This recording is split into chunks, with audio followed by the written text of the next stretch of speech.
Well, good early morning here. As it is a Saturday, you know what that means. It is a rugby day as we are here in Austin, Texas at the Huns Rugby Ranch for the We're 2023 live. Mary Graham All Stars. Glad to have you along for today's broadcast as we get started. It should be a thrilling day of rugby as we have the entire weekend set for you. The best of the best and some new faces to the Cup competition as we have the USAR South Panthers taking on the Midwest Green, also known as, well, maybe bigger today, the Thunderbirds. Alongside myself, Justin Simmons, is Wendy Young. And Wendy, you guys go through so much with the organization to get this on. This is now the 7th annual Mary Graham All Stars. Before we start, can you just kind of give us an idea of like how much planning went into this and how much it means to not just the players but the whole community as well here, especially in Texas? Yeah, definitely, Justin. Thank you so much. And we're so excited to have everyone online and watching this with us today. It does take quite a bit of effort. We've got teams coming from all over the country with about half the GUs represented, so the geographical unions in the United States represented. We've definitely got, all of these teams coming in. And I have to always give the shout out to Midwest because they come in a sparkling yellow bus to come here. And it's just the most brilliant idea. It's cheap travel. They just roll up on a school bus. So I would encourage all the clubs out there to figure out how they get a school bus and That's what follow that them. is. Yeah. Okay. I was like, I didn't see any elementary school kids here taking the game, although that, wouldn't be a bad idea to promote for the clubs either. But that's a great travel idea. It really does help save on the cost when everybody's just traveling in one ride. So, Wendy, I was looking at some of the previews for these contests. Obviously, we have two different competitions within the same competition. The ladies on our right, at least on the right side of your screen here, in the white with blue yoke, those are the Panthers. They were in the plate competition last year, now moved up in the cup competition. So you do have promotion and relegation going on as the bottom team will be relegated to the plate series once again. Yeah, it's a little bit of a mimicking a Hong Kong scoring, which you'll see in sevens sometimes, where we've got the top four teams are in the cup, and then if, like you said, the bottom team will be relegated. But then in the plate competition, they're all fighting for that promotion to get to the cup. Only to take on a team that's as talented as Midwest Green, as the Thunderbirds are rolling in the right direction here early on.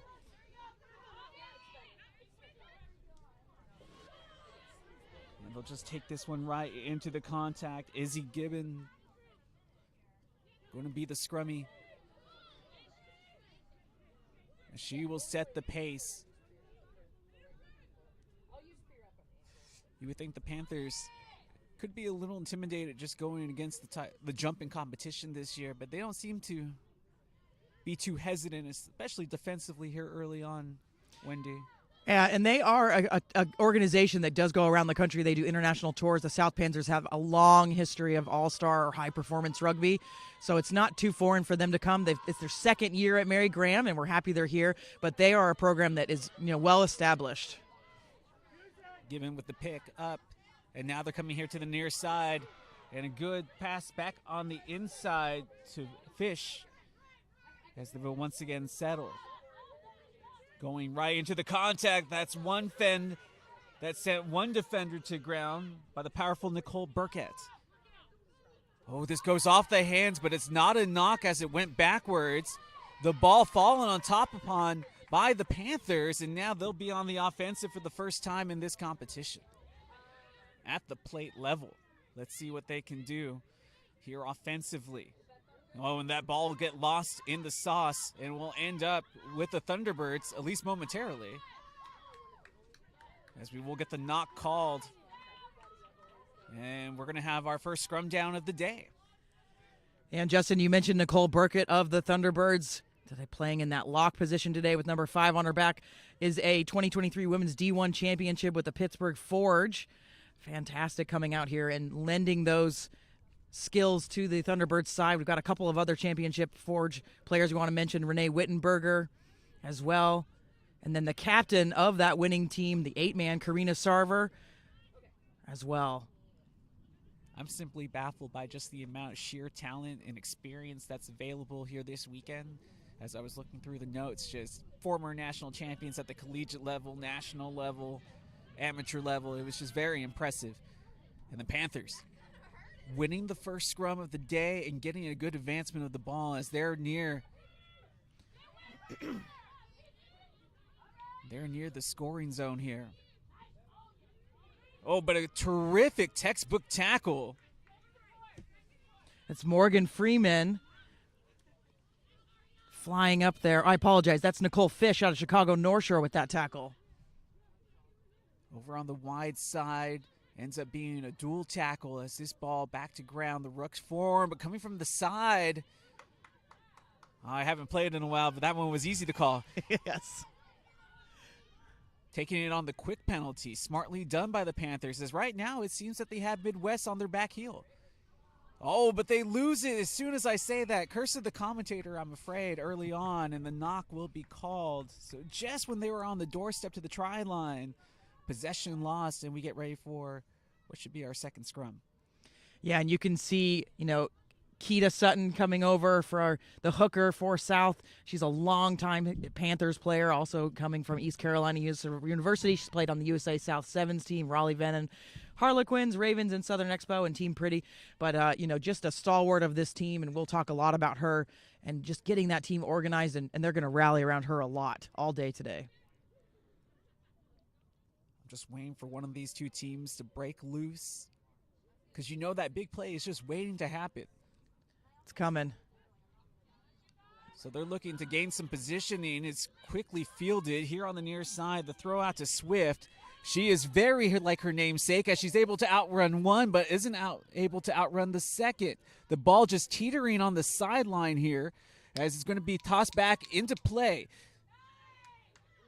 Near the try line, still looking to try to just bash it in as they pick and they try to go. Here over on the near side. Now going back towards the middle. Again, good tackling here from the Thunderbirds as the ball is just right beyond the goalpost. Going with the fake. That might do it. No, still short.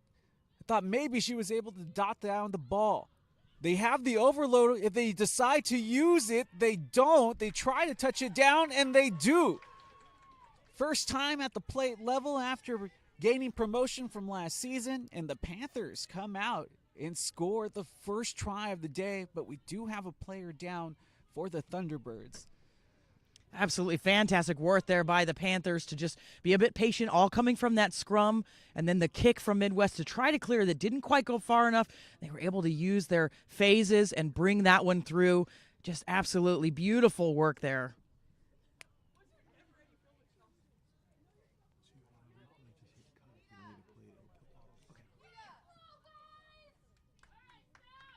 Terrific work by the Panthers.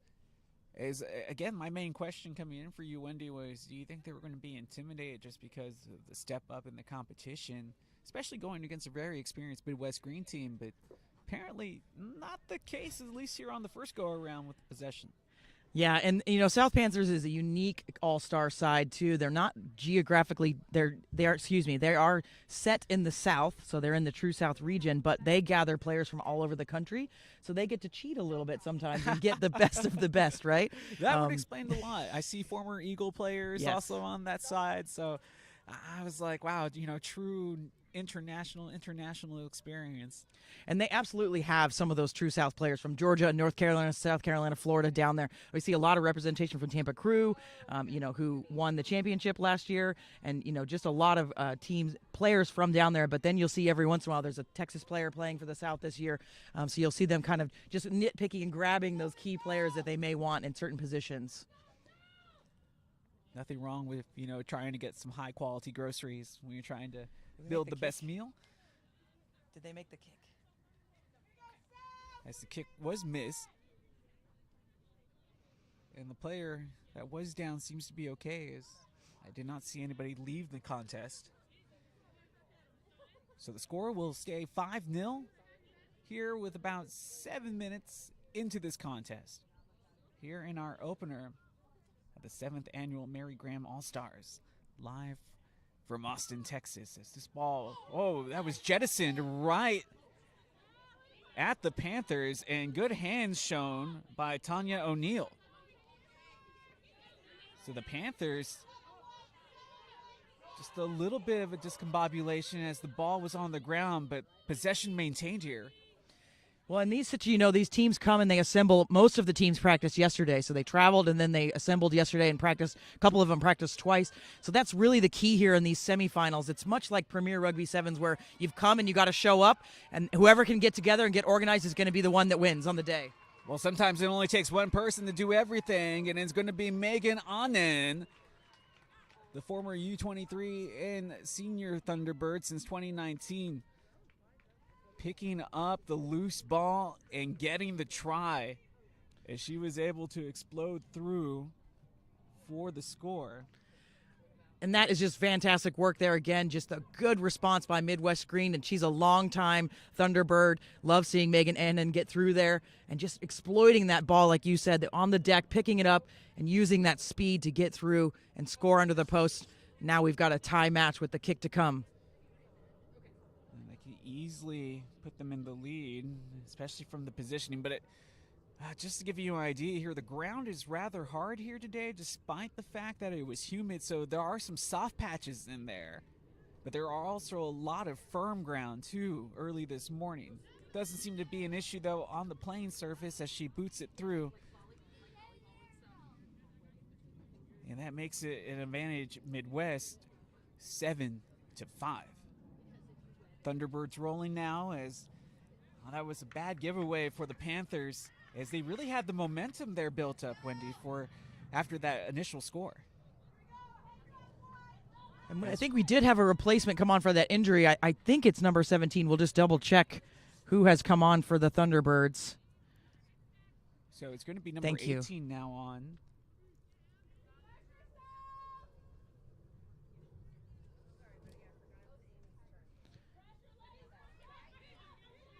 As this ball hit, and Yaloso able to take it on the fly as Thunderbirds have possession. And as soon as I say that, they lose possession as it's ripped away by Kiki Jordan. Over on the far side, good tackle though, causing the evacuation of that ball, only for it to be stolen right in the middle of the fray. Picked up and trying to send this ball wide, using the fend to try to get over the midway line, and the ball loose again. So we were thinking that maybe the ground might be a problem today. Instead, right now, it's the early handling of the rugby ball. Yeah, it's being ripped away. We've had Fish rip one away, and then that one, I believe, was Jordan ripping that one too. So that ball possession and keeping it key so far. Oh, good spin here to the near side. If they can... Looks like they can get the numbers if they can hustle over on this side. And it's going to be not releasing. And they're going to take it on the quick. Smartly done as she has support. Yaloso picked up. Over here, Sanford.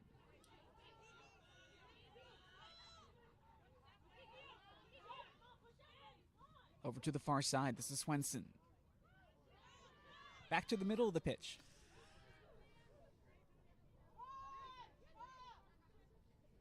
So they work it out wide. The defense is there, but they miss the tackle. This is Chris Smith flying up the try line, or the touch line.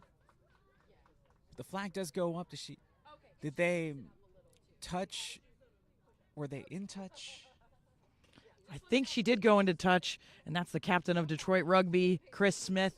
But a good footwork for her to get through that first line of defenders. But just getting pushed into touch, running out of room. There was plenty of space. They had a three-person overload, excuse me. And they couldn't quite exploit there. That was our first line out of the day.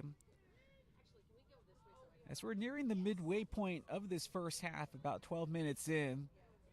Looking to gain some, and instead that takes a perfect bounce right into the hands of Bravely Lundstrom.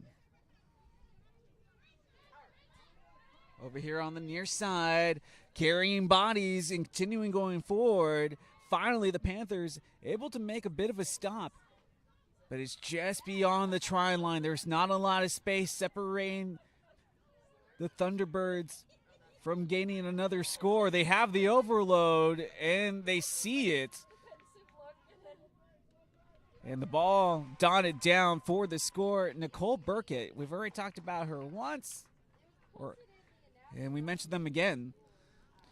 And I think that started from a recent replacement coming on, number 18, and I apologize, we don't have that player's number, but coming on and making that pass, seeing that they had a 3-on-2, drawing in that player so Nicole could get over that line and score for the Midwest, extending that lead a bit for them. And that's going to leave them with another conversion opportunity. That should be, well, I wanted to say originally that should be makeable, but instead, now that I see it lined up, it could be a little bit more difficult than initially planned, just because now they are working with the angle for this kick. Not much of a wind. There is a slight wind at their back, so they'll be kicking with the wind. But again, it's not much. But it's better than the alternative. Yes. I'd rather have it at my back and push it a little far maybe than in my face. Were you a good kick taker? I feel like I was pretty good. You're pretty good? Yeah. Something I never, ever acquired. But I'm always mesmerized by the people that are good at it. She slots that one. You know, I was a soccer player, so that kind of felt like that helps. Advantage. How about a drop kicker? Were you ever? I did. It was my favorite. Oh, man. Yeah. That is cool. See, I was never gutsy enough to actually try to pull that off in a real competition, just because I was like, I probably miss. And that is embarrassing. Yeah.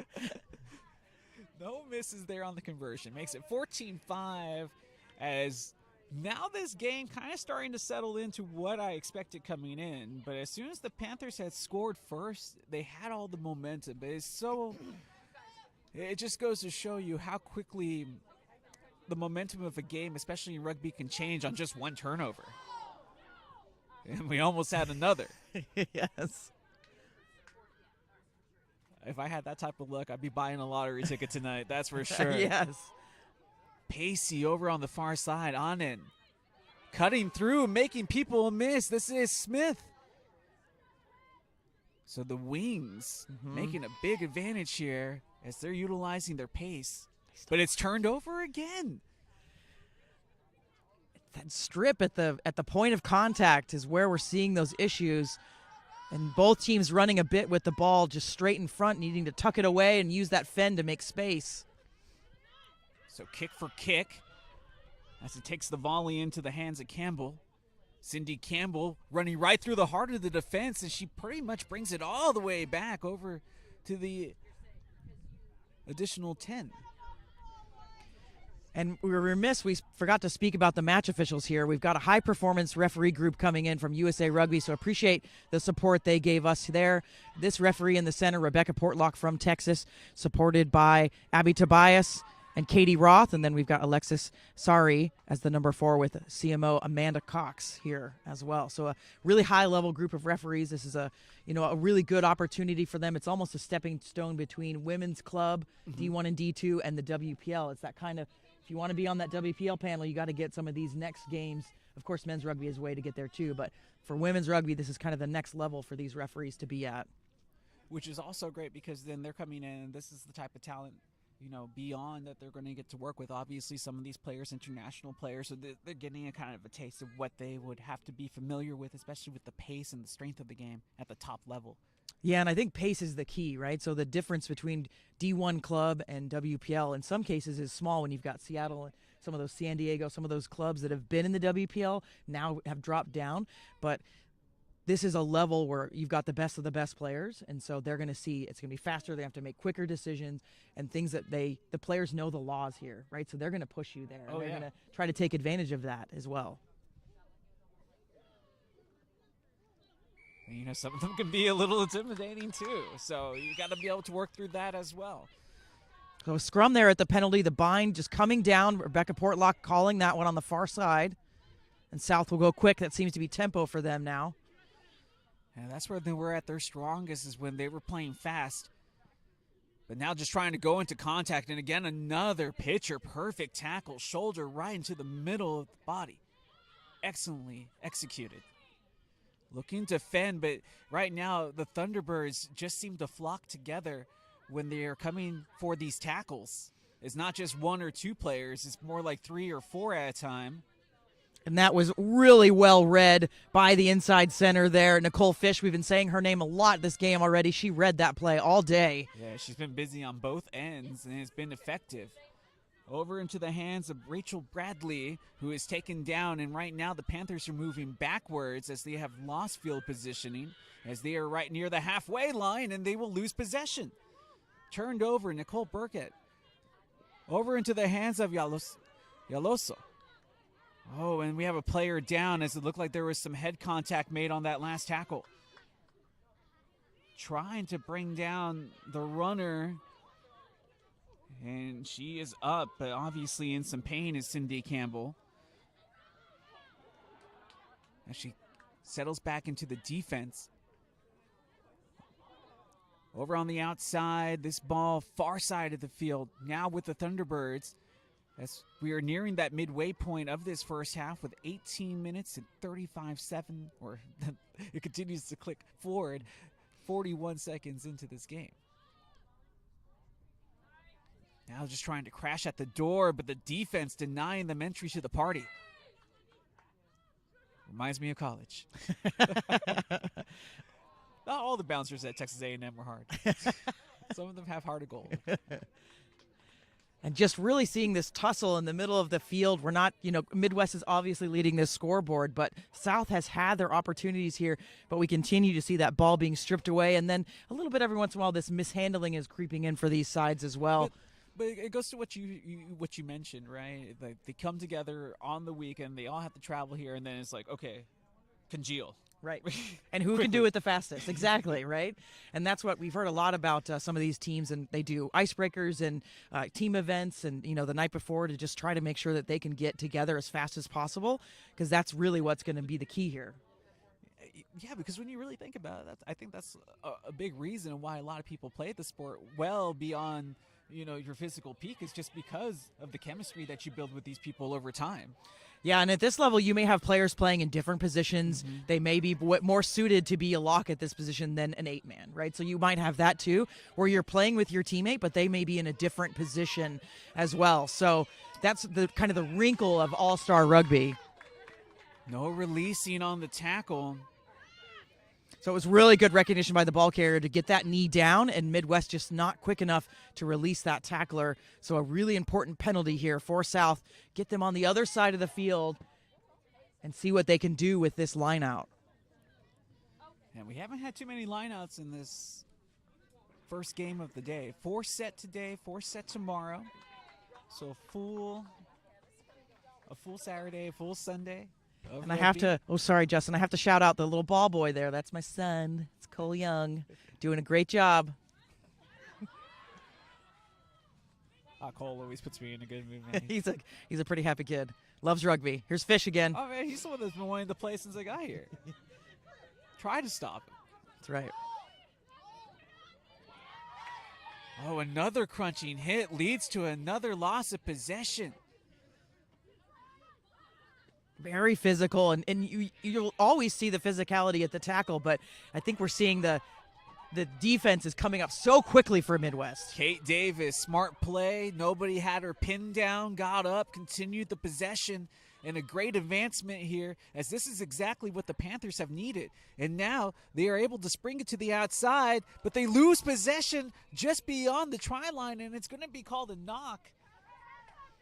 But Sam Black with that dummy trying to get through that line. This is better from South. I think this organization we're seeing from them, their tempo, I think their captain has come together and said, let's get this going. Let's go fast. We play better when we're fast. And this is how we saw the first couple of minutes. They had pinned Midwest down and then got the 5 points. So this is much better for the Panthers. Scrums have been about even so far in this matchup. So I can't tell you who has the advantage, but obviously right now, if the Panthers can win this ball back, it will prove very beneficial to them as they are down 14-5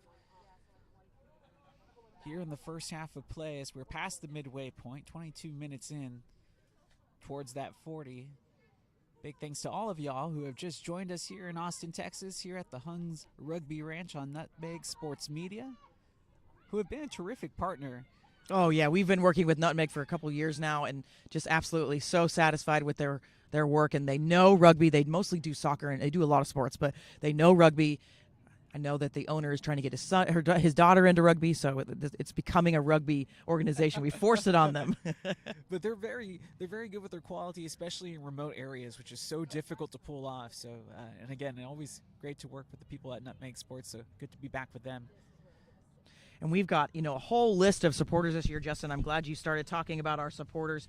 The list is quite long. Of course, the Texas Rugby Union in 2016, when we envisioned revitalizing this tournament, they were our partner from the beginning. The USA Rugby Senior Club Council. And I'm going to pause because the action is coming. But I'm glad that you guys all were able to get together and have them change those initial acronym names to something that was easier to kind of remember, because we were going through that history of the list and I was like, yeah, this was a much needed name change. Yeah, the ITTs, the Interterritorial Tournament, and then the NASCs, the National All-Star Competition. I don't know how you remember all that. I wrote it down last night. That's how I remember. But as some other supporters, also the USA Rugby High Performance Program, Martha Daines is in attendance. She works primarily with the junior national teams, but works very closely with our high performance national senior sides as well. So she's here scouting, looking for those talents at all levels. Law Barbecue is a local Austin LGBTQ owned business. Love that.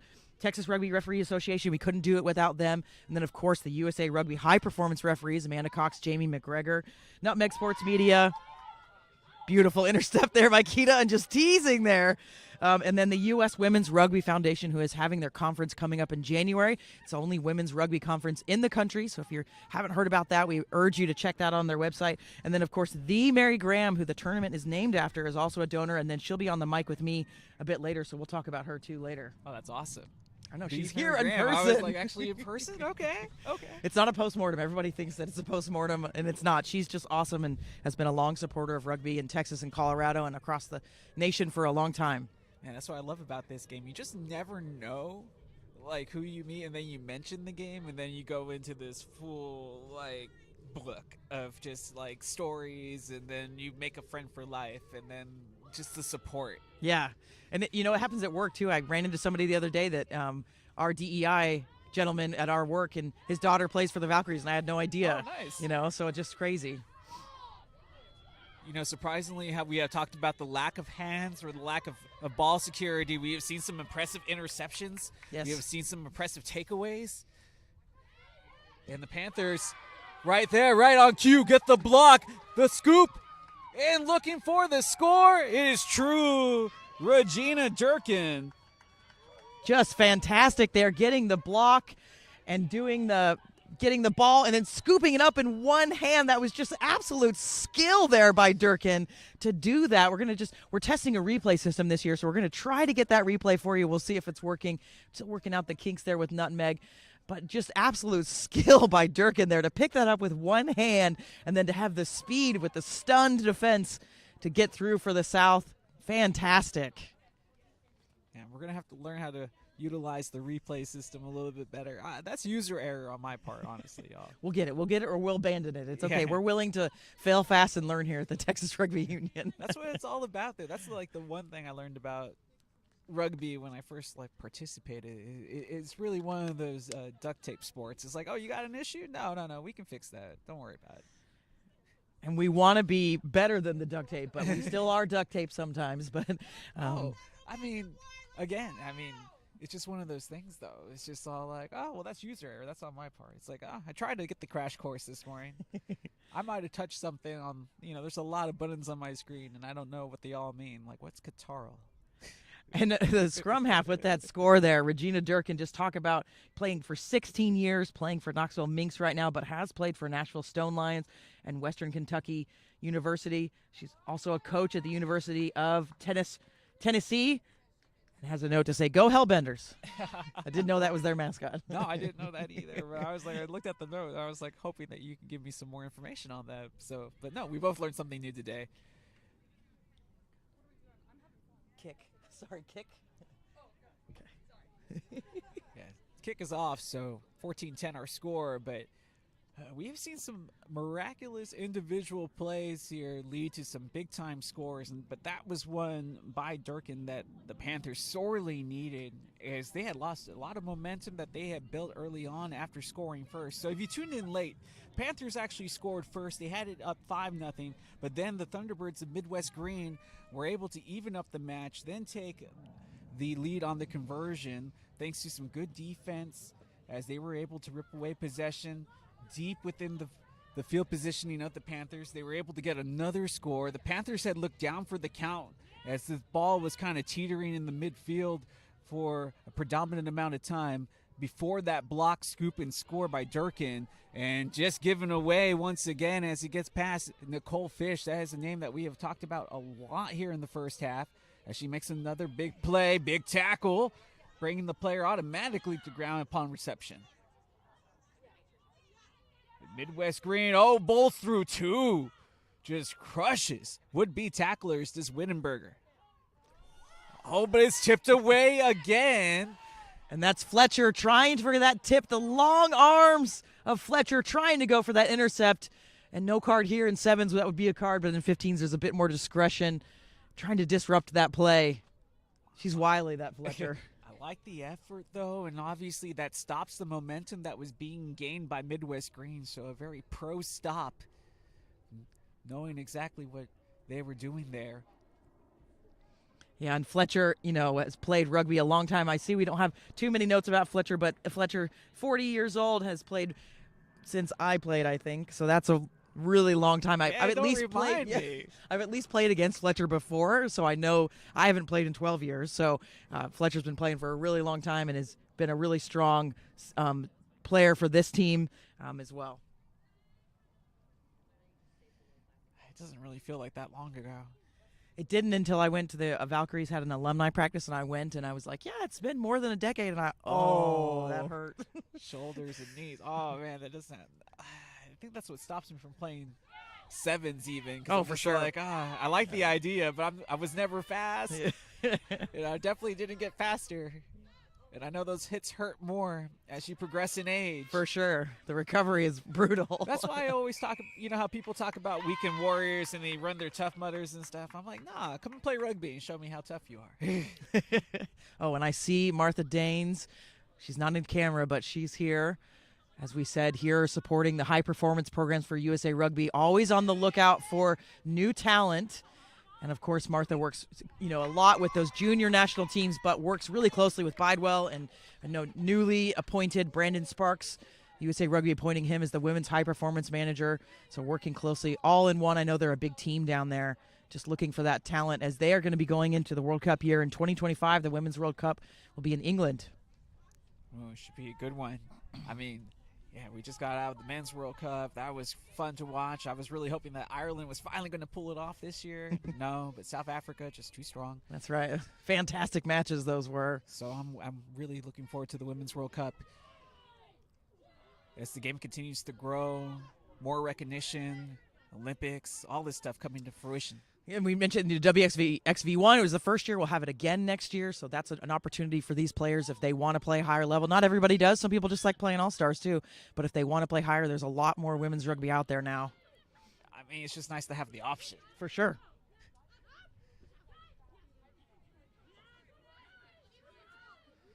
That ruck formed with some real authority. As you can see, the physicality ramping up as we're getting towards the end of the first half of play, as the Panthers could possibly take the lead if they can hold on to possession. Ooh, it looked like she almost took her down with the DDT there. But everybody okay. Good sportsmanship. Some giggling, you can hear it. Yeah. But you're right, the tempo here, South is turning it up, the pressure. They know they don't want to go into – they'd love to go into this second half with a lead. They're just behind by those 4 points here, so any 5 points will get them with the lead. Yeah, it looks like we're getting a substitution here for Midwest Green. I'm wondering if it's going to have time to come in before the end of half. Well, it should, if they decide to utilize it. Yeah, I should be able to get in. That's Annabelle Diaz if coming on. We'll see who comes off. But an early substitution. They did have an injury replacement early on in the first 15 minutes. And now another replacement for Midwest. So maybe starting to feel that pressure a little bit from South. They have had the momentum here in this latter 20 minutes.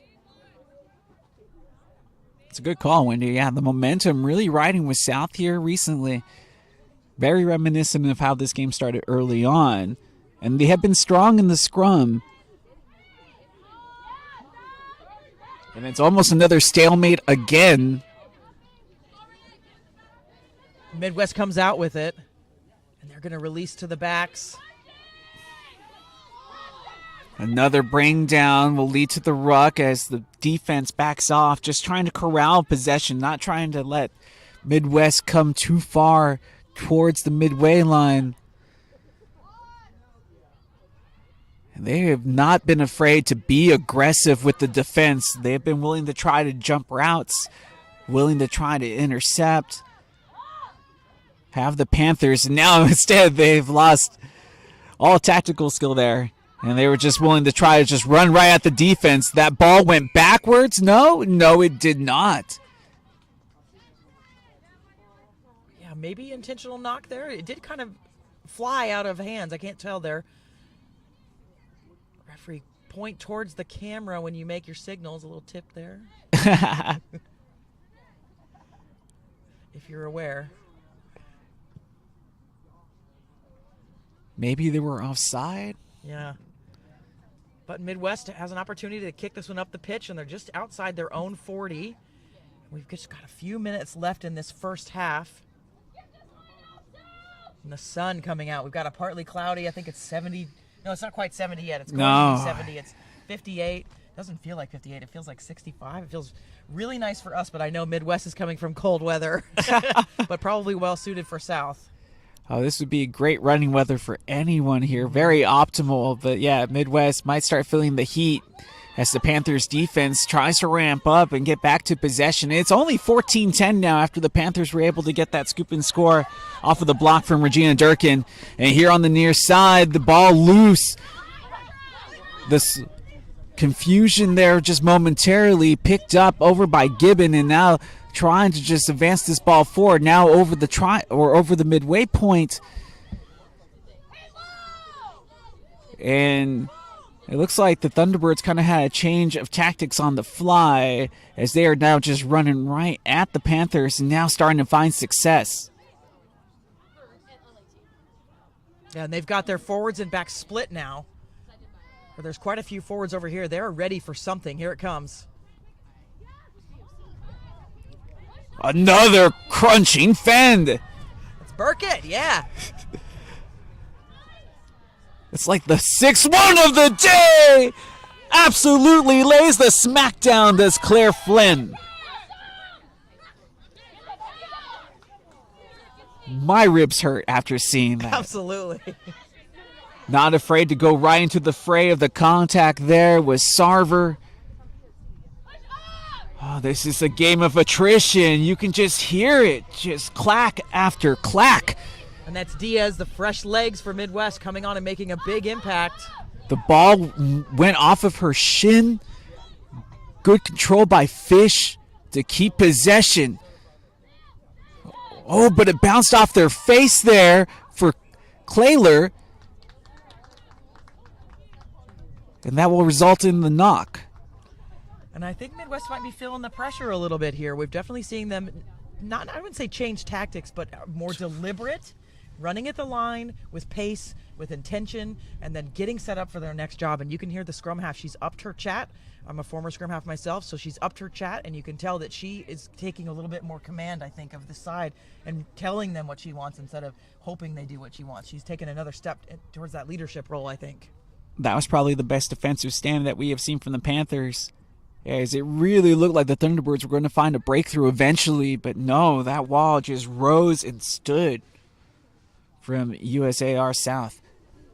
And I think they're choosing their moments to kind of slice through the line. You talked about a little bit, Justin, to really be smart about, flood the line and try to close the gate, as we say. Don't let the ball get outside the 12 or the 13. So they've identified that the Midwest their wings and fullback are clearly talented, but I think we've got in Fish and also with the outside center too on end are very strong, and so they're just trying to shut that attack down.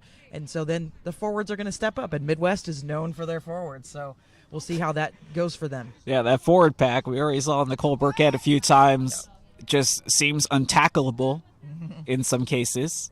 Just good size, really good leg drive when she gets in contact. I mean, that arm is always out. She's looking for that fend every time. But great timing with the fend. That is an acquired skill. Yes.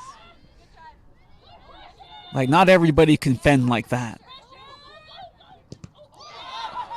Another block, but it ricochets right into the hands of Chris Smith.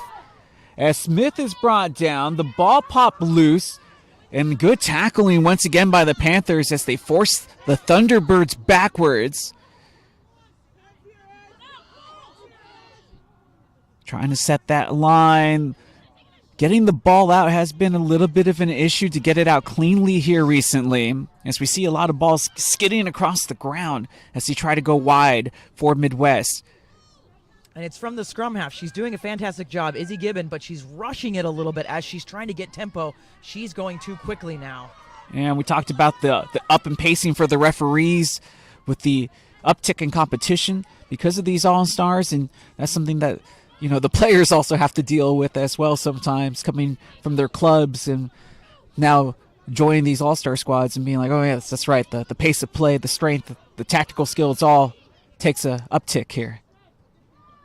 They have some numbers outside if they choose to utilize them, as it was a good evacuation of Sanford as the player was going to ground. Sanford brings it in towards the 5. Again, that overload's there. They try to go with the grubber. It's a pure foot race to get to it first. Did they touch it down, or was it taken away? We'll have to let the referees chat this one out, but what a beautiful little grubber through the line by the fly half, Whitney Swenson. Just punching that one through from the Metropolis Valkyries, trying to get it in. I think she was trying to get her 13 through, get on in through, but you always have your 14 coming and your 15. I just don't know if Clyer got it first. It doesn't look like she got it first. No, they're going to wave it off. Hey, and I was going to say now we're going to have to ask our friends at Nutmeg Sports Media to get you one of those commentator cameras, because I saw you clapping after I saw that grubber, and it's like, oh, you appreciate a good kick. Oh, yeah, that was fantastic. I saw her look up and then look down to do the kick, and just beautiful there, because as we've been talking about, the Panthers have been flying up, and that's one way to get them to stop flying up is to put the kick behind them, because then they hesitate, right? Yeah, make them respect the territory of space to be covered, because it had been a little one-dimensional there for a while for Midwest as they were just running right at them. Again, though, so quick to pounce on that ball, and I mean, I'm just amazed. Swift, like her namesake, just quickly on it. Panthers now back with possession. It was a fantastic steal by Morgan Freeman there. She's been trying to steal a couple of these and gets that one. So we should be up against the clock now, as I believe on the next real stoppage is this ball, if it does go into touch, should be the stoppage of play here for the first half. But it's been a really fun first half, and Wendy, I really think that this game is kind of going to set the tone for the rest of the day. For the rest of the competitions that we have going on. I know we have the match, or at least I'll be on that one next. You might be as well. And then we have the rest of the day, 2 more competitions after that. That's just for Saturday, and then we'll come back on Sunday and we're going to declare some champions. That's right. Champions are the best part. Who doesn't love getting the cup? And they're going to get a plate for the first time this year. The teams that have always promoted have always wanted hardware, and we never gave it. But this year we're going to give them a plate, so I think they'll be more excited. Yeah, it always does add to the thrill, when you do have the physical piece of hardware to hold up at the end. I want to see them drink off the plate. There's a little lip, so we'll see. Very intuitive thinking by you all over at Texas Rugby Union. Okay, so this ball over here on the near side, Midwest is threatening to score. Oh, another crunching fend. Make it 2. Make it 3 tacklers that it took to bring them down eventually. And you mentioned that's the fresh leg Diaz who came in on the early substitution. But this is where the Panthers have been strong, as looks like we still have a player down. Looks like an offsides penalty against the attack. It may have been stolen by South there. And so Portlock's going to bring this out to the 5 meter, but Midwest looking to extend their lead there, but South Panthers just so strong on defense, even in the last few minutes of this first half. We'll see what they do here. Fletcher looking at a tap, and they're going to have a run out here maybe. No, they're just going to kick it into touch, and that will end our first half of play. As if you tuned in and missed how this pretty much started, I can recap it on the other end of the break. Before we take it, give it to you real quick here, as the Panthers had scored first, jumping out to an early lead. I think that kind of woke up the Thunderbirds as they were able to get the next 2 scores after that, and with conversion. But then it was a Regina Durkin terrific block by her, as she was also able to pick it up and score. That really changed the face of this game, making it 14-10, and that's how we have ended up, despite having some good run of play from both teams who were both threatening as they were able to get deep within opposition territory late in this first half. And I really am going to be interested to see how the second half is going to play out, because I still feel it's really anybody's game, especially with only that 4-point lead for the Thunderbirds. Yeah, I think the second half is anybody's game at this point. So we'll be back in a bit. Stay with us.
Second half kickoff underway here in our opening game of the Mary Graham All-Stars, the 7th annual competition here, emanating from the Huns Rugby Ranch in Austin, Texas. It's been a great game so far. A very physical, fast-paced first half between the Panthers and the Midwest Thunderbirds, as Midwest has the lead 14-10.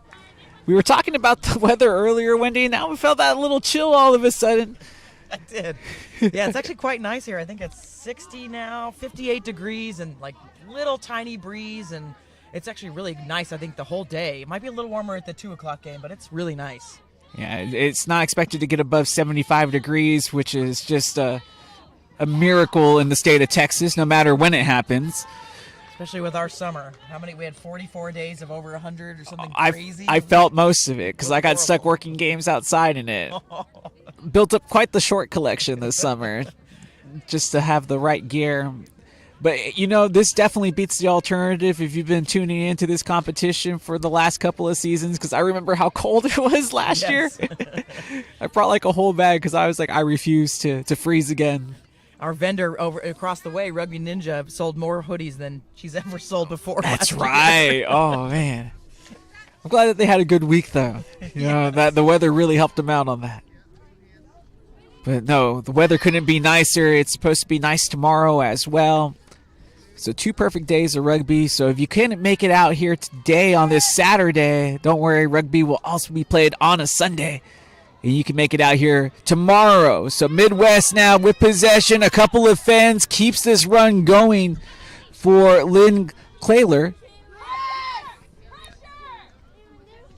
But just, that's the one thing I will say, to make it a point to come and watch it live. I don't think TV does it justice, no matter at what level it is. It's just when you hear the physicalities of the hits in person and how the ground rumbles with how fast they're moving.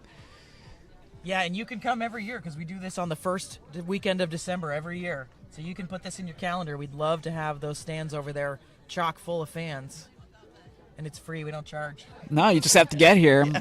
And it's actually pretty easy to get here off of Nixon Lane, because all you have to do is take the 183 toll road. It's definitely worth the extra $1.25 to take it. You can get here from the inside of Austin in about 12 to 15 minutes.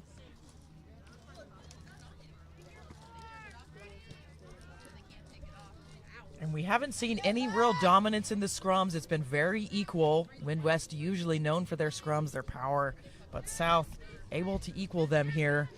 But you talked about it before, how good this defense has been from the Panthers. And their pressure has caused mistakes, as we just witnessed right there. And it looks like it's going to be another turnover as he tried to crash the ruck. And I want to say that might have been entering from the side. But I think it's just that pressure. Both sides, their defense has been very strong. And then both sides have tried to capitalize on the turnovers and play quick ball from it, but haven't quite, except for the one Durkin try. The South Panthers tried the scrum half scoring. That was fantastic. But other than that, we haven't really been able to capitalize on all these turnovers. And it's not just because she's a scrum half, right? Yeah. Or they're a scrum half. Yeah. Yeah, so we'll have to see who can capitalize on some of these mistakes or clean them up, right? They persisted in the first half. So we'll see who can kind of freshen up in the second half here. Well, the scrum not to the officials' liking, at least on the initial bind. Still very odd to me how we have progressed in the scrummages just within the last 20 years. Because I really don't feel that old, but I remember bashing my shoulder into the other team, and now it's kind of more controlled chaos. Yeah, you watch those old videos, and that is frightening, those scrums. Now they are definitely much more technique. And here to the near side, trying to fend off a couple of would-be tacklers, goes into the contact, has good possession and help here as Durkin releasing the ball, spinning it wide. Haven't seen a whole lot of substitutions for the Panthers so far, but they do have a deep roster. So they're going to take it quickly off of the penalty, not releasing on the tackle. Panthers trying to move it here as they're on the near side touchline. Oh, but comes in with a double axe handle and rips away that ball was Lynn Claylor. Literally, it looked like a professional wrestling move. She put it up overhead with both hands and just clawed it away. I love that double axe handle. That was fantastic. And it was That's what it was. Yeah, it was a great description. Just knew right away that player was isolated and came in strong, really good body position, Claire, and just ripped that one away, just stopping that South attack. But starting to see a little more creativity, I would say, out of South. We had the center flying across, showing the dummy, Morgan Freeman, just trying to get a little bit more space for her side here. See what the Panthers can do, and we'll have another scrum. Scrums have been rather even as that has held over from the beginning of this game to this point of the contest as we are on the back end of this game. If our first game here at the 2023 Mary Graham All-Stars in our 7th annual competition. And we do have a full slate for you. Coming up at noon, we'll have our first plate semifinal, Mid-America and Southwest. Southwest, the newest team joining this year. And then at 2 o'clock, Capital versus TRU Toast in another cup game. And then the final game of the day, 3:30, Midwest White versus the Jam. Another plate semifinal. And then all day tomorrow also, as we see a penalty here, offsides at the scrum. So Panthers with a choice. Fletcher looking around. Going to put the boot to it. Yeah, didn't have success last time doing this near the end of the half. This time, though, cannon was loaded. Yeah. Not going to have the same mishap twice. We're getting a double substitution now for the Panthers. So we had just talked about the lack of changes. And now we're getting ready to have a couple of more. So Sam Treader alongside Kristen Colston. Goes by KC as well. So a dual substitution here on the back end of the second half of this game. And look to be some back specialists. I'm seeing quite a few sevens notes on both of their notes. Sam coming to us from Fear the Maniacs, CGRU, Select Sevens, Phoenixville Whitehorse, Westchester University. And then KC, Knoxville Minx, also played at the University of Tennessee in Storm Rugby.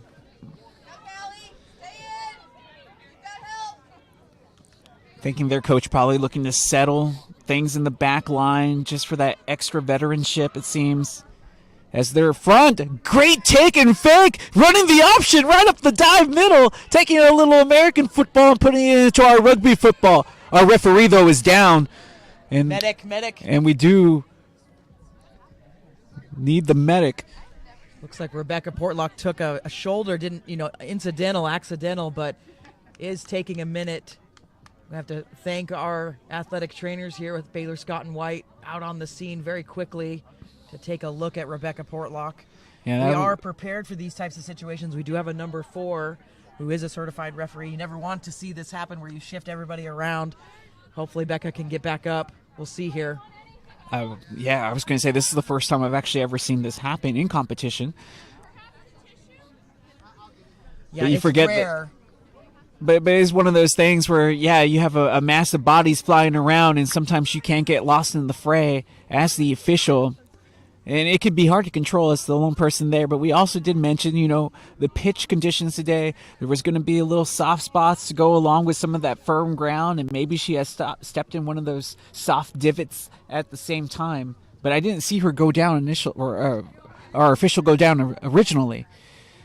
Yeah, I didn't see the hit either, but now they're just checking her leg and her lower leg, it looks like, and she is up. So Rebecca Portlock is up out of the Texas Rugby Referee Society, so may be able to continue here.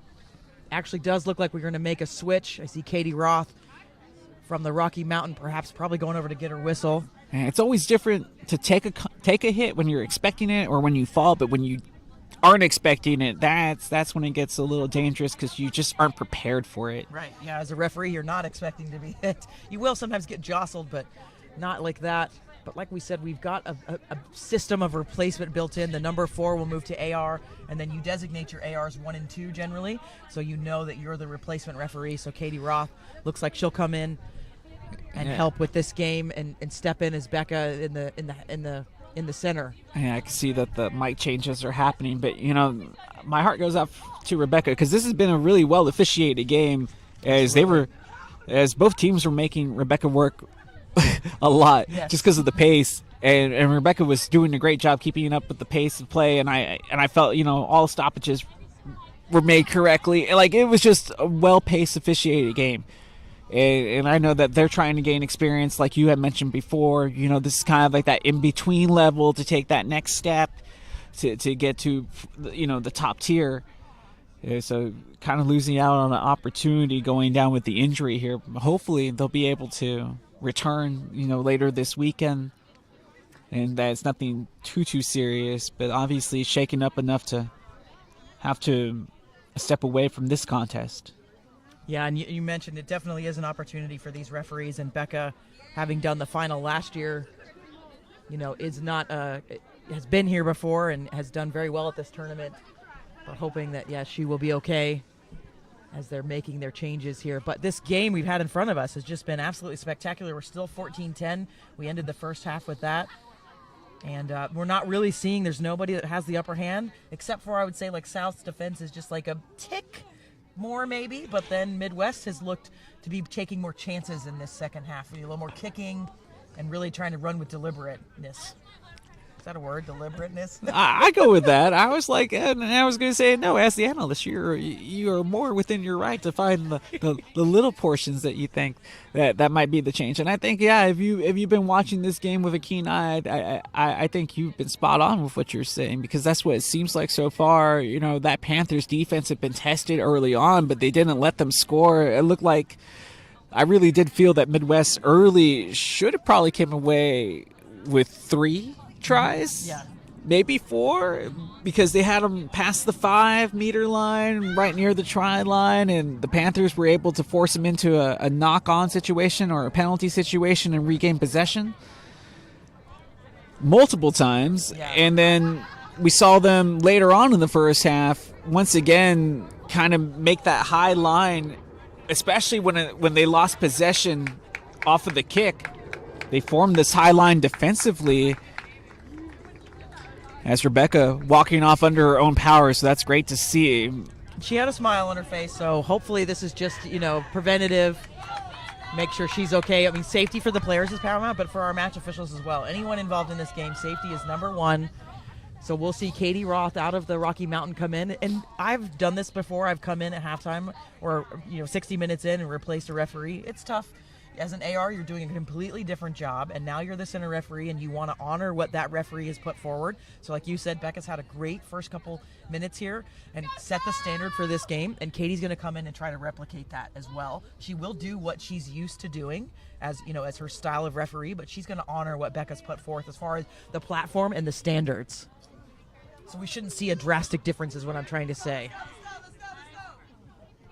Well, after the delay, we'll see who has the momentum still. I'm not sure if that cooled off either team after, that multi-minute pause. Panthers, though, showing some decent hands here as they maintain possession, trying to take it down that touch line here on the near side. Still with possession. The white-clad Panthers with that blue yoke trying to get past the 5-meter line into the try line, but no, it's taken away once again, this time by Nicole Burkett.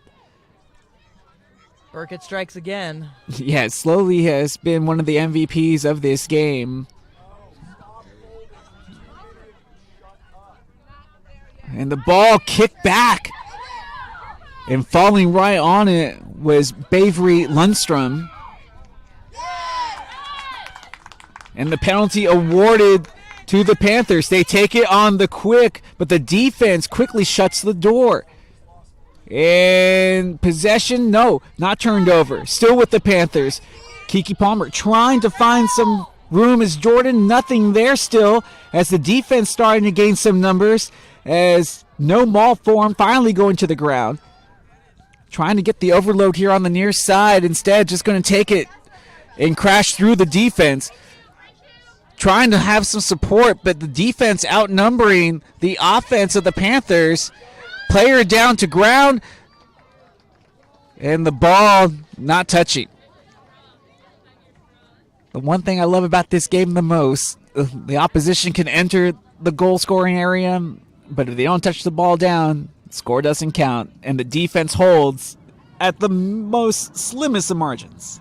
And this will be a goal line dropout by the Midwest. They're looking to shift it. Caught right on the fly, though, and looking for a quick return. The defense, though, is there. It's Bavery Lundstrom once again with the shirt tackle. And seeing some new numbers for South. Looks like Chelsea Roby wearing 18 is on, and Tiara Littleton from Texas wearing 16. Ooh, pick! And trying to talk about a pick 5, but the defense able to reconvene and slam her down. And they're going to say unsafe tackle as it was high, and they're going to go on the quick pick off of the penalty. This is Burkett just rumbling through the would-be tacklers as the ruck has now formed. That was a quick flip of field position for the Thunderbirds. Almost intercepted, but kept away. Man, ball retention at an all-time premium in this game. Going with that little back shift. Cheeky move. And they continue to move the ball, but they lose it at the most impactful time, only to get it back. And now I'm trying to see where that knock was going to be called. We do have a... Oh, I thought we had one player down still. Like shoe ties, I think, are happening here. Yeah. But glad to see everybody's ready to go just in case. That pressure on the ball handling again, just that defense. You know, we can hear the coach, Chris Martin of South Panthers, looking for more from his side, wanting them to launch. He feels like they've lost a little bit of a launch, I think, and Midwest really taking advantage of that. Pick in the middle from Fish. Didn't quite get the 5 points out of it, but look at this territory they've gained. Got them all the way backed up now. I would feel, though, if they are the Panther fans out there, and we have to be a little disappointed, though, that looked to have been a well-scoring, a premium scoring opportunity that was taken away at the very end as they couldn't punch it in. But on the defense, though, they get it back, try to send this ball off of the fly into touch, and that's how it will play out. So we will have a line out. Coming out near the 10.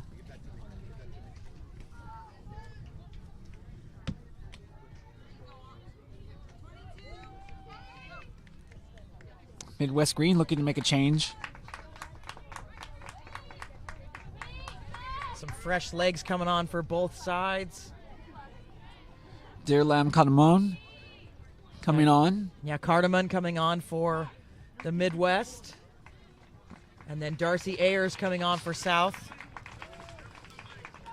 Yeah, Cardamon very well experienced at some very high levels of play. Ooh. Oh. That's not good. So let's see if the changes will help with Midwest, as we have been in a bit of a stalemate here in the second half, as we have had no scores. Not for the lack of trying, that is for sure, as both teams have come awfully close, but the defenses have really shown their strengths today. Yeah, I think defense has been the star for sure. And then, you know, right there, Midwest stealing South's line out. They get that from the penalty, stealing that one. So it's just been, you know, a tough, stalwart game with the defensive. And, you know, of course, the offense has been spectacular in moments, but nobody's been able to kind of click and really get, I would say, consistency throughout this game. We still got plenty of time in the second half. It can happen, but that's where we've been talking about the gelling and all of that. So critical at these events to show up and make it work. Yeah, you mentioned in the first half, sometimes you'll have some players playing out of position. What a fake, as that really brought up the real estate there by the Panthers. Excellent play. But there's the defense once again. After the KC run, penalty awarded again, not releasing. Callie Woods takes this ball past the midway line. And Littleton coming on a short, but the little scrum half picked it up there. Yeah, was not expecting the pick and go from her. I would have given it to Littleton. Another penalty.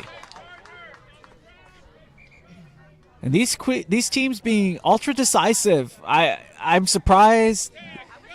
I figured that maybe, you know, this has just been such a fast-paced game. Nobody really taking time to think about what they want to do with the penalty. Everybody just electing to go on the quick more often than not. You're right, and sometimes there is opportunity in front of them. The defense is a little slow to get back, or they're just not quite organized. But if you've got the leg, you can gain 40, 50 meters, and then you're you're not guaranteed to get it back at the line out, but you could get it back at the line out. So an interesting tactic. And you wonder if it's purposeful by these teams, or if it is just somebody going quickly because they see something in front of them. Yeah. Right? Thanks, buddy. Remember, I can't talk to you.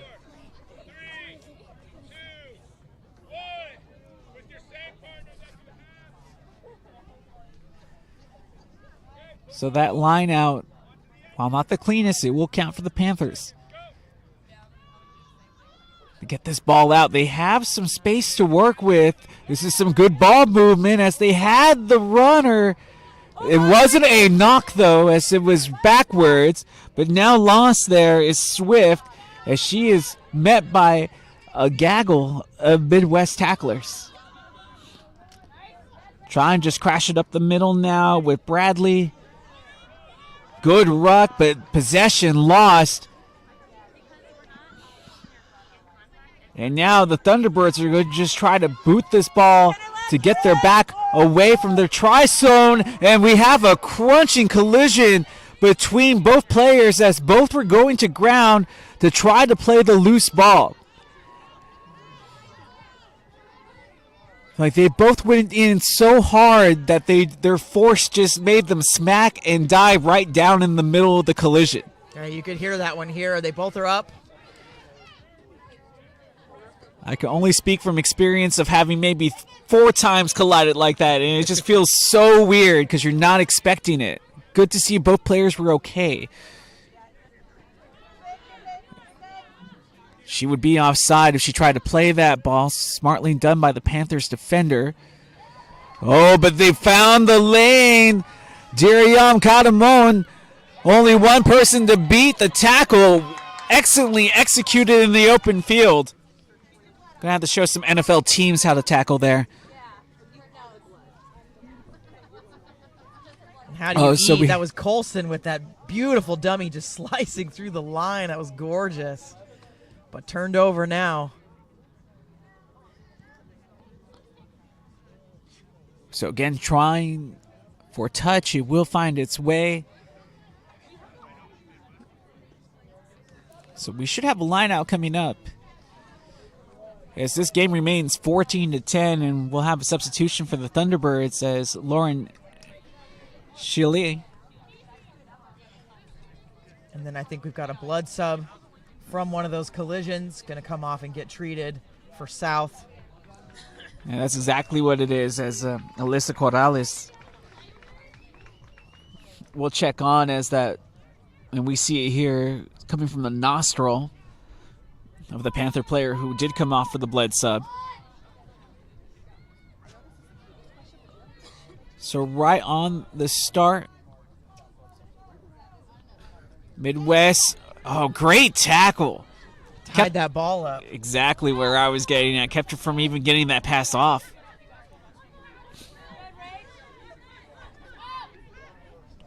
I keep waiting for the dam to break here. You know, we've had some scores, but they were in the 30th minute of the first half, and we're still just seeing the tussle. Nobody can get the upper hand. Oh, the one-on-one tackling has been superb in this game. Honestly has. Both teams very capable of breaking somebody down in the open field. Absolutely. And it's kind of stymied the offensive talent that is available here as they break through the line again. This time they have the lane, but the defense there once again to corral them down, as that is Corrales, who was just brought in for the blood sub, getting a rude awakening there, being called upon early. I mean, we're only about midway through the second half, and we haven't had a score in a game that was promising to have plenty in the second half. Off of the penalty, again taken quick. Cardamon goes right into the contact and brought down. Cardamon quickly met on the tackle by Premitz. Trying to find the outside. Here is Sanford once again wrapped up here on the near side just so close as they are getting near that 5-meter line. And so for some reason, this only makes the Panther defense even tougher as she breaks through, gets the offload just beyond the line. Is it picked up? Trying to touch it down again. Still no score as Midwest is teetering on success. They have numbers here to the outside if they decide to use it. They do. And we get our opening try of the second half of play. And surprisingly, it took not power but finesse to ultimately come away with that score. And that was just fantastic work. The forwards did what they needed to do. They got them close within inches of the line, and then they pressed it out to the outside to the new replacement Cardamon, who has come on like a hot spice. She's been some nice lightning for them. And then finishing it off, it goes through the hands of Diaz and then of Kayleen Bavery Lundstrom coming through from the Twin City Amazons and touching that one down. This is a critical score for Midwest. And side note, I see Rebecca Portlock over here on the sideline is looking healthy, so we'll check in with her and make sure she's okay as well. But what a score that is for the Midwest there, making a big difference in this second half. First score.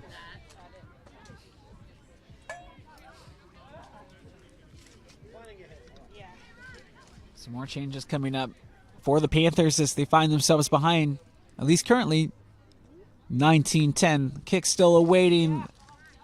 Has the leg, doesn't have the accuracy, as this score will remain at 19-10. But Midwest getting the first score of the second half, making it 19-10 now in favor of the Thunderbirds. Panthers obviously down, but not out of it just yet, as we still have the entire second half of the second half to play, so 20 more minutes to go.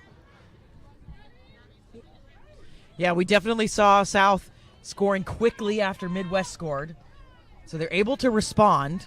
So we know that a team is vulnerable after they've scored. You kind of relax a little bit. Now they're 9 points up, so we could see some changes happen in the score line, but we'll have to just see how South can respond here. And we've got a couple more substitutions coming in for the Midwest.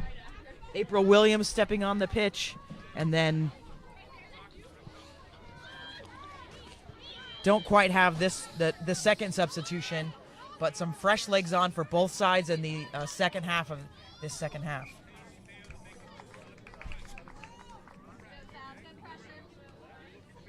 In case you tuned in late, we also did have a referee change here in this second half, so it hasn't really affected the tempo of this game. But that long pause, I felt that we would make a difference, and that really wasn't the case either. It was just a really good phasing offensively for Midwest and the tactical skill to get the overload that ultimately allowed them to punch it in. As we come down to the scrum, this will be a feed for the Panthers here. Yeah, and I think that a really big difference here is a really smart sub with Mackenzie Cardamon, Durlam Cardamon coming on. Pittsburgh Forge also plays rugby league. And then she was the captain of the Pittsburgh Forge as they won this year. So coming on, she's really brought some electricity to this side for Midwest. I used to be a pretty tough person when it came to playing sports, but rugby league, I don't know. As she breaks right through would-be tacklers, continues to rumble, and you talked about it. A quick response. Rachel Bradley would not be denied on their way to the try line. And this is what we saw in the first half as they responded very quickly to get closer in the score line. And so that was just absolutely fantastic individual effort there by Rachel Bradley. Played for 9 years, Tampa Crew right now. Also played for the Phoenix Sevens, USA Hawks, Stars Sevens, and then a product of Florida State University. And, of course, no surprise there, was an impact player for the Tampa Crew the 2022-23 season. Can see that impact here. What a wonderful dummy there, and then had the speed to finish it off. The power, though, to break through the tackles and the high step, the high knees. I mean, that was just a beautiful run. And this kick is going to be really critical for fly half Sam Black. Tampa Crew player as well. Can bring this within 2 points, and then you've got a penalty kick, penalty goal that can get you close and take the lead. Or so maybe a drop kick in the run of play. For sure, right? We had a revision at the 2023 World Cup. We saw more drop kicks than we've seen in 10 years. But that kick, it's going to go wide. So this is still in hand for south. It's just the path gets a little bit harder. They have to score a try now and stop the Midwest. But that's just it. It's just a one score game, or at least a one try game at this moment, as the Panthers, despite giving up the score just moments ago, get it right back off of a long Cavalier run. Cavalier is a great word for that. From Rachel Bradley. I mean, honestly, I'm sorry. I just keep on making NFL references, probably because it's the weekend, but she looked like Walter Payton. She did. I literally went right through the line, high-step would-be arm tackles, broke through 2 more. I thought that eventually they were going to stop Bradley. That was not the case. And now the Eagles get it back with momentum on their side, with a possibility of taking the lead. Well, and we can do some women's rugby references. I can help you with those references. This is like a Michaela Blyde moment, right? Thank Black you. Ferns flying through. She loves contact. Or we can have an Olivia Apps moment. A little bit of a sneakier player, but doesn't shy away from that contact either. Just looking so strong out there, these players. Now just rumbling through to pick up that space was Kate Davis. Here to the near side, trying to get to the outside. And these have been some rampaging runs. The type that pull bodies forward. Good fake there by Morgan, but it was well read. Possession still going in a positive momentum here for the Panthers as Wood on ground. The kick is blocked. Utilizing the height. Diaz, yeah. Used every inch she had there. Oh, but down already and holding on to that calf. I'm not sure if it was a pull or somebody stepped on them in the middle of the ruck. Well, we talked about the weather. The Midwest is coming from much colder weather than they're seeing now as the temperature rising in the match 2. So the trainer out checking on the calf of the player who's down for Midwest as the play continues over towards the try line as Midwest trying to respond after letting the try in. There's that Panther defense, though, clamping down. We are starting to see Midwest managing the clock a bit, so they've slowed down. I think it's deliberate. They've got the lead, obviously. If you can, work some time off that clock, this is very smart. Oh, but they have to keep control of the ball. They lose possession on the knock, and they are playing a man down right now, or a player down, as they have one player being assessed by the training staff. So I'm not sure if they will be returning or not. I'm assuming they will be because they haven't been subbed out and there hasn't been a sub card made. But looking, it could be like more so cramping than anything else. Yeah, I think this is a cramping situation. Just chugged that pickle juice, that's your favorite thing to chug right when you're not thirsty. Or right when you're not thirsty. You don't want to drink that. I don't know. If it had some Jameson following it and it was 10 years ago, I might be down. In college. Yes, because that's when I met you. So that's what this reminds me of sometimes, because I'm like, no, we're not that old. But It's like, no, I've actually known you for that long. It's like, it's just mind-boggling to me how the time really does fly. It does really fly. But Midwest won't be in a hurry to restart this. You can definitely waste is not a great word. You can manage the clock here for 45 to 60 seconds on a scrum pretty easily, even though referees try to speed it up. But they're going to want to keep this 4-point lead. Oh, but this is when all the dastardly tricks come out. All the dark arts. True. And there's nothing wrong with that. You got to know how to police it. And they didn't need any of it. It was just pure physical play, well-timed, get the disruption and the possession back, and now they're on the offensive. How quickly can this defense from the Panthers reconvene now that their back is up against the wall once again? So far, so good. Moen. You're near side, breaks through 1, tries to rip through 2. That ball almost came loose, but it stays with the Thunderbirds. No overload here on the near side. Another taken down tackle from behind. Really trying to work something here, trying to go in with support. They do have support as the ruck forms quickly. No overload to be had as the number of tacklers easily matches up for the stop. The ball was low. It's picked up off of the ground. No knock. trying to find a overlap or even an undercutting run at this juncture, only for this defense to continue to try to stymie this positive offensive output. And they do, once again. Yeah, and I think that we've been talking about them all game. I think that was Morgan Freeman again, just getting in there, getting dirty on the poach. And the referee recognizing that 2 hands on and the lift was there. That was a critical penalty for South again, as they've got to, keep going here. They've got to get some distance on this kick and try to get back on this scoreboard one more time. Yeah, this has been a heavy game. It's been a game heavy with offensive highlights, but you talk about Morgan Freeman, she's really stood out to me defensively in this game. Every time that I see a good tackle, one textbook, or somebody pulling themselves off the ground, it's usually her, and she's usually around the ball in one way or another so far today. And she is, a little commentator's curse coming off. Is Freeman replaced by April Williams, coming to us from Charleston Hurricanes and the College of Charleston. Well, I'll tell you one thing. Freeman doesn't look tired. It looks like this was just a tactical substitution. Try to get some fresh legs here, knowing that they need the score. So probably sacrificing a little bit of that defense in hopes of taking the lead. Oh, Kiki Jordan.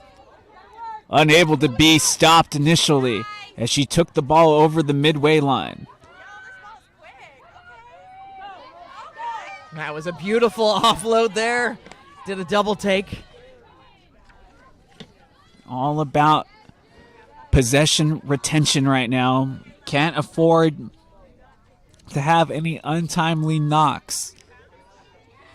Yeah, the pressure's definitely on South here. They've got to score. They're already across the halfway line and marching forward. And they're being very methodical with their possession, not taking any big risks, just trying to keep this ball. Oh, and as soon as I say that, that was the first big risk of their possession as he tried to have gotten it wide there. So they lose some ground. They quickly get back 5 meters past the midway line, but now they have been less than perfect with their possession. Somehow on the kick they got it back. But that will go against the Panthers. So this penalty award to Midwest.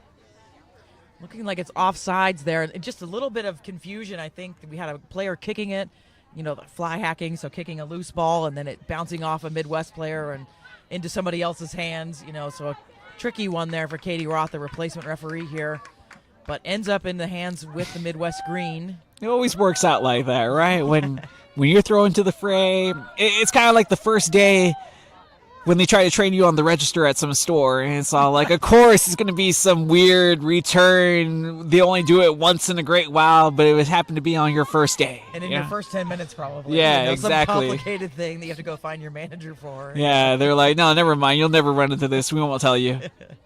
Oh, no, that was the perfect storm of situation. That's how it has been for this fill-in official, I feel. Yeah. Obviously, they're used to how this game works, but just having to come in midway through and kind of assert themselves and keep up with what Rebecca was doing prior to that. Yeah, I think Roth has done a really good job. Just, hasn't been heavy-handed. Did have a couple penalties early just to get their standard out there, but then has now really letting both teams play, and you don't want to come in too heavy in these types of situations. Yeah, they're going to say forward on the pass. Yeah, and all of these stoppages are helping Midwest right now. South, just the clock not in their favor. Having moved up to this cup competition from the plate, wouldn't it be a fairy tale to be in your cup championship your first year out, but maybe too much. I'm hope to be proven wrong, of course. I mean, so far they've gone toe-to-toe with them For sure.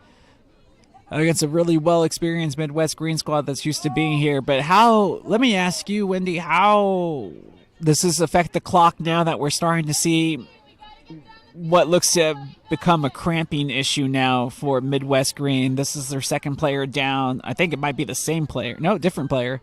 Similar issue, though, around that calf area. And you can see other players now, hey, it's been a long, arduous game. It is cool for us in Texas, but I would imagine for them it could be a little warm, but it is also humid in comparison to what they would be used to. a lot of their players. Yeah, I think we're starting to see some of that weather affecting these players, even some of the replacements receiving attention for their cramping. So this could be where South could make the difference. They generally come from, just like us in Texas. It's warmer, more humid. Jeez, the last place I want to be when somebody gets that spray on them is have to be behind them right in the ruck. Yeah. Or right in the scrum. Rub your face in Yeah, it's like, thanks, buddy. Appreciate that. Cardiman slicing through again. No, they've been so dangerous since they've been put into this game. Just instant change of field on the ground. Oh, that was knocked, but it was kicked, and they're going to come back and call the knock. And so Roth will have the official time. You can see our clock and our time. And so South will have an opportunity here. Would like to see them, some sort of set play move, your playground move that you've just worked on at your assemblies. And as a team, would like to see them pulling something out. You don't want to go crazy here, but something that you can execute. And see if they can get on the other side of the field here. It's not their last opportunity. I think we've got 3 to 4 minutes, but the clock is not in their favor. No, and neither has been ball retention. Both teams, despite the scoreline, have had issues hanging on to the ball. We have seen some big plays, but there have been scoring chances negated because of loss of possession due to user error. Correct, yes. Yeah, we've definitely seen like that. Another one, just coach killers, you call those, where not too many defenders in front of you. You've got some green grass. The pass wasn't great, so it's not all the receiving player's fault here, but no, but it goes back to, that old school mentality. If it touches your hands, you feel like you should be able to catch it. Sure. And especially at this level, you could just see the disappointment on Colasudro's face, just not coming up with what is a routine play for them. Yeah, and I know Midwest isn't going to take the gas off the pedal here, right? They might be managing the clock, which is just a smart thing to do. But if they see an opportunity in front of them, like right now, this is a great one. They're going to take advantage of it. They are killers, the Midwest, for sure. It's just if their bodies will hold up right now. Right. And that's why I feel like the Panthers still have a chance in this game if they can get the ball to take a couple of bounces in their favor. I don't know who came away with that. It might be – no, it's going to be Midwest. So they retain possession, and they pick up a lot of field possession as well with that kick. Here on the near side, that ball continues to spin down the line, now on the run. This is Sanford, who has been dangerous all game in bits and spurts. I keep on feeling that they're due for a score at some point. Diaz, near side. That ball took a double bounce into the hands of the 16. Yaloso trying to find a way to punch it down. No, waved off again.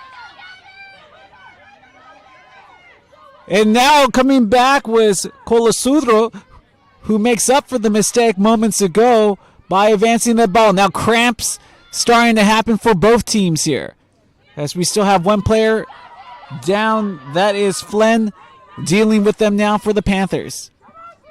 Now, like Wendy alluded to before, time isn't official on our end, but it is close. It's approximate. Probably about only 4 more minutes to go in this contest, maybe a little bit less. Have to keep this ball moving. Right now, Midwest, all they have to do is keep them away from the try line and then boot this ball out of play as soon as we're up against the end. And they can hang on to this victory. For the Panthers, it's got to be a little tougher when they just knowing that they can't have any stoppages as they're losing time to have mistakes. And that one's going to be intentional. Mm-hmm. You hear the sideline yelling yellow. You could look at that one. Just disrupting that scrum half. The scrum half is a little bit protected there at the ruck. You're not allowed to mess with that ball. Was that intentional? You're stopping that attack. But South going to choose a scrum here. Have to wonder. I'm a little curious as to why scrum here, but then again, I would fight a little bit more for the yellow personally. Well, and I think, Fletcher was their kicker. Fletcher did go off, and we have seen their 10 take some kicks. Black taking some kicks, but it hasn't been their go-to, so I'm assuming we're going to have a set-piece move here, and it looks like we've got the back split. Unless they were able to cobble something together in the last couple of days to where they feel that this is the play off of this scrum in this very moment. And instead, they won't even get a chance as they lose it off of the scrum. I thought they were going to try to go power for power, and it just didn't work out. Well, no diving on the ruck, although it almost looked like it offensively. Two Titans colliding there on that last. Oh, but pick and go. Great awareness to keep possession. And that's all that Midwest needs right now is the Thunderbirds just trying to get the time off of this clock and secure the victory.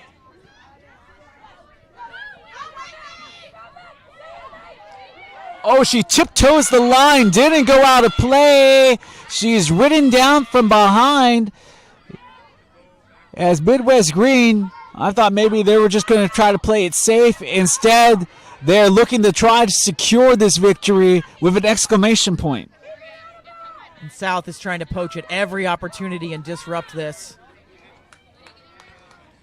I'm not tall, so I've never been able to do that little backhanded pass. I like the idea, but I think about height. Oh no, well, because they took the defender out too, because okay, yeah, I see what you're saying. They sweeped it over the defender and then they did that back thing layoff, and I'm like, oh, I love the move. I just know I could never do that because I'm not tall enough. Gotcha, I see. So I was a little jealous because I was like, oh, if I was that tall, I would do that too. That was a great move. Great move. It's just one of those little things within the game where you just like, it's just such a high technical level. Right, yeah, definitely. These players in Midwest, playing with a little bit of a chip on their shoulder here, I think, with confidence, really hoping they'll be able to return to the Cup Championship. They've been there a lot. They're not strangers. Like, I don't mean to reminisce too much because we're at the end of this game, but do you remember the brothers, the Uruguayans? The Uruguayan brothers? No. No, they were all very flashy players. So they had the fake back passes and stuff, and that's what it instantly reminded me of. I was like, oh, when somebody just knows the game at a higher level. So comfortable. Yeah. Like Fiji all the time. Mm-hmm. Of course, Midwest, the defending champions here, so they want to get back to this final. And South, if they can't score in this last possession, will still play in the consolation tomorrow, so they'll be playing to stay in the Cup. I mean, this is a team that I thought might have been intimidated with the uptick of competition, but no, they look like they squarely belong in the Cup competition. It's just all a matter of will they get the results for that to happen. Right. But they've given it a fantastic effort so far here. But can they get the ball back and have a miraculous ending? Yeah, an end-to-end score would be what they have to do here and stop the Thunderbirds, who are on that 5-meter line. Yeah, we have to be overtime at this juncture, but it looks like the Thunderbirds want to make that last statement. Just short. Not by much. And it's taken away, so here is that last opportunity. They're going to have to go 97 meters. 97 meters, and they have to play perfect. Can't afford any mistakes or this game will be over. But hey, it starts 1 meter at a time. That's right. Could this possible comeback? But can they secure the ball? We've seen a lot of turnovers in these situations, and it wouldn't surprise me if Midwest Green tries to be ultra aggressive and willing to take a couple of penalties too to do so. It's getting a bit messy here. Oh, broke through one. Able to offload, and that was the mistake that they couldn't afford to have. It rolls right into the hands of the opposition, and they will continue to play this. And finally, seeing that the Panthers defense was not going to acquiesce another score, Midwest Green calls good game as they send it out of play, making it a final 19-15. And what a way to kick off our 7th annual Mary Graham All-Stars, with the newcomers really giving the returning champion a run for their money. Yeah, I think this one was very slow to get going, and then it was just so tense the whole time, and no one really had the upper hand. A couple small things, South had very good defense, but Midwest able to hold it together and get the only score in the second half, a 5-pointer, unconverted, and they will return to that championship. And tomorrow, South will play again, so they will play the loser of the 2 o'clock Capital TRU Toast game. And then Midwest Green will play the winner of that game as well. So stay with us. We've got lots more matches coming up. One right after this at noon, Mid-America versus Southwest. Southwest, the newest team for the Mary Graham All-Stars. And our first plate semifinal. Justin, I think you're on that one, and then we'll have Ginny Pratt joining as analyst, so I'll take a break, and I'll be back in a bit. Sounds good. You heard him. We'll be back here in about 12 o'clock for kickoff of our second match. At the end of this first matchup, again, it was the returning champions going against the new school in the cup competition in a great contest that came all the way down to the end, 19-15. I'm telling you, though, that Panther defense is for real, but that Midwestern tactics offensively, they got just what they needed at the end. Can't wait to see how both these teams show up tomorrow. For Wendy and myself, and for everyone involved here on this first broadcast, we bid you adieu as we get ready for the second one here, getting ready to roll live in about 15 minutes.